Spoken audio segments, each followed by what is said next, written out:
So I want to talk about authority bias, okay? Because, everybody in real estate, if you're in marketing at all, you know what authority bias is. Before I do, I want to talk about this car next to me. I'm in a parking lot right now.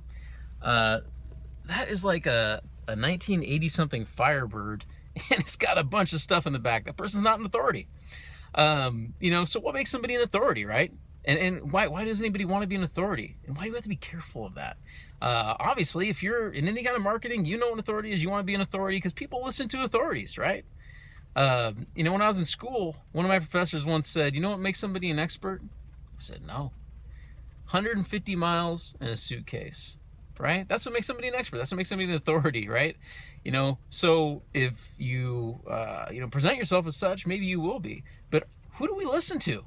We should be listening to the information, not somebody in a tie. A tie is something that, 200 years ago, people hung around their necks to wipe soup off their mustache. And now they're just cool. And they mean, hey, I've got a tie on. You should open the door for me.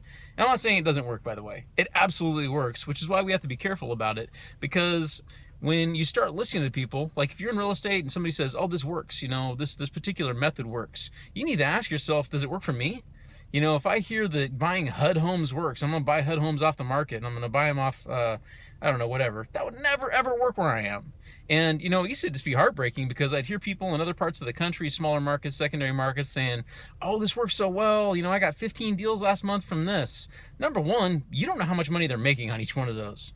If you're in San Francisco, you're in New York, maybe you make $800,000 on a deal and they're making like 5 or something and they're doing 15 deals. So before you have your socks blown off or your face melts, ask some questions, right? The second thing is, do you even know what their credentials are? There's a lot of just talking heads out there. And, anybody's an expert on YouTube. They say they are, right? So you should really ask yourself, what's this person really doing? Can I see their taxes from last year? Or are they just full of it, right? So I think that's the second question. And the third is there's...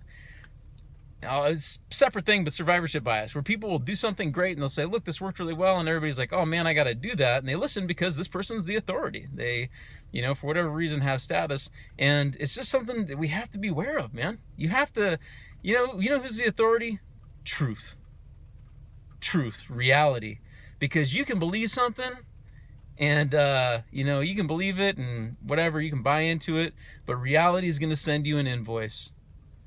Data will send you an invoice. Or the reality of what actually happens. So, just be careful and, ask better questions instead of, just reading from the book of some guy in a suit and a tie.